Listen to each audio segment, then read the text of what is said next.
Oi, pessoal, tudo bem? Hoje a gente vai falar do capítulo 19, A Fé Transporta Montanhas.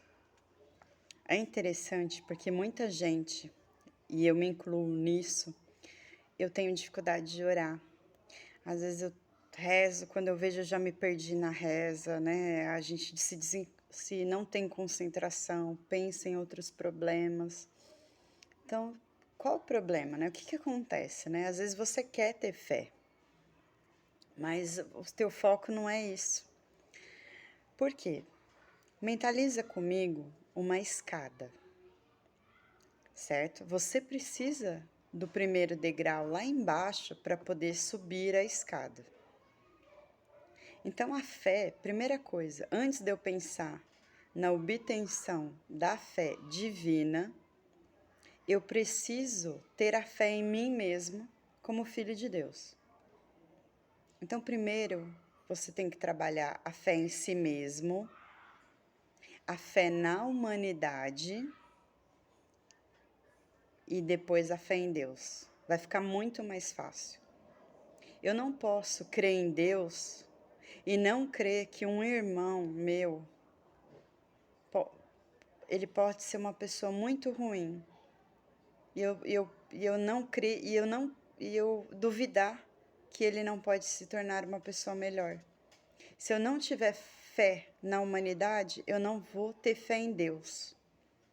E se eu não tiver fé em mim, eu não vou crer que eu sou capaz de realizar nada. Eu vou duvidar da minha própria capacidade. E isso afeta a vida material também. Então eu sugiro você primeiro trabalhar a fé em si mesmo, trabalhar a sua fé na humanidade e automaticamente a sua fé em Deus já vai estar sendo trabalhada. E aí, nesse capítulo, ele tem aquela história, né? Um homem leva um filho doente para Jesus e fala assim para Jesus: olha, eu levei para os apóstolos, o menino fica se debatendo no chão, ele vai para cima do fogo, vai para cima da água, e os apóstolos não conseguiram curar ele.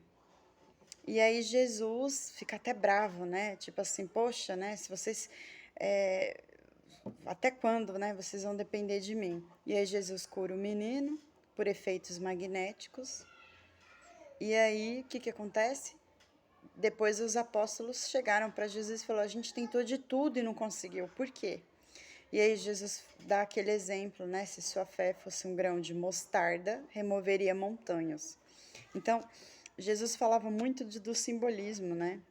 Então, quando a gente fala em montanha, é as dificuldades da vida, né? Então, os apóstolos tentaram de tudo, mas eles não tiveram fé em si mesmo que poderiam realizar o mesmo feito de Jesus, né? Então, foi realmente falta de fé perante as dificuldades daquele procedimento. E aqui também fala muito, né, para eu adquirir fé, eu tenho que fazer uma pergunta. Eu quero crer em quê? Né? Então, isso a gente tem que trabalhar isso com a gente.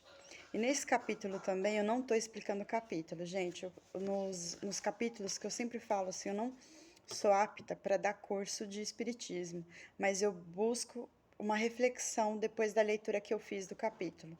Então, por favor, leia o capítulo.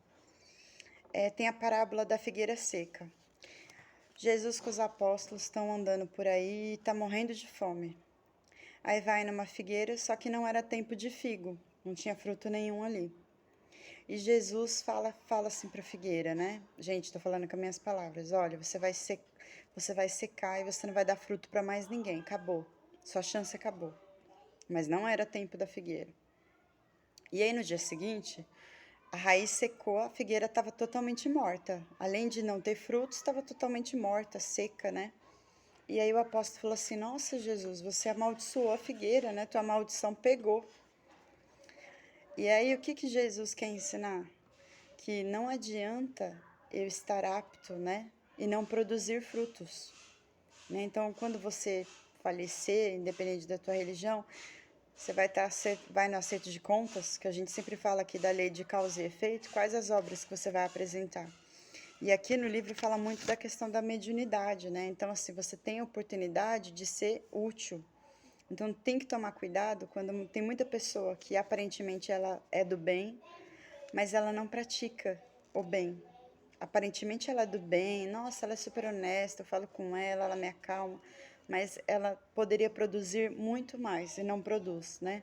É o bem, a figueira é comparada a isso, né? O bem pelas aparências, e fala muito do médium.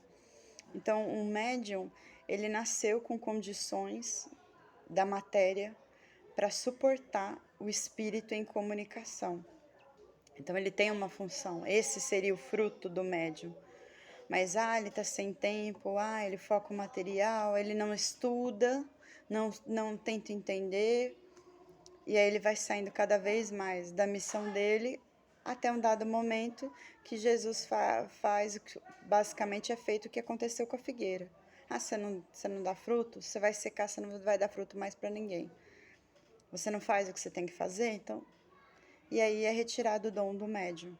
Então, eu já ouvi falar em muitas situações, né, das pessoas, nossa, aquela pessoa ali, ela tem uma mediunidade, tudo que fala acontece, de repente, do nada, ela não ser capaz de ajudar os outros, ou não ser capaz de fazer leituras precisas. Isso já aconteceu comigo, e eu recebi uma baita de uma bronca do meu mentor. Tá faltando estudo. Isso já aconteceu comigo. Tudo eu acertava, e de repente, assim, nada fazia sentido. E aí o meu mentor falou comigo, esquece, você não está pronta para ajudar os outros, vai estudar.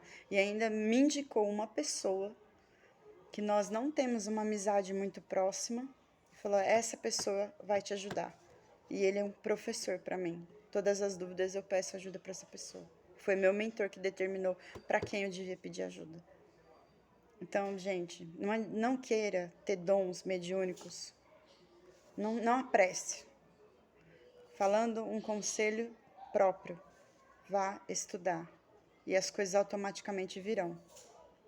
Para a gente ter fé em si mesmo, a gente tem que estar apto para isso. Então vamos estudar. E aí vai ser mais fácil. O que eu sempre falo aqui? Caridade. Primeira fé em si mesmo, para eu acreditar que eu sou capaz de fazer a minha parte. E aí aplicar a caridade. E automaticamente a minha fé em Deus vai estar inabalável. Tá bom? Então hoje foi o nosso papo. Lembra que até Jesus fala assim, se você constrói sua casa na areia e vem uma tempestade, o que acontece? Ela cai. Se você constrói ela numa rocha, ela permanece.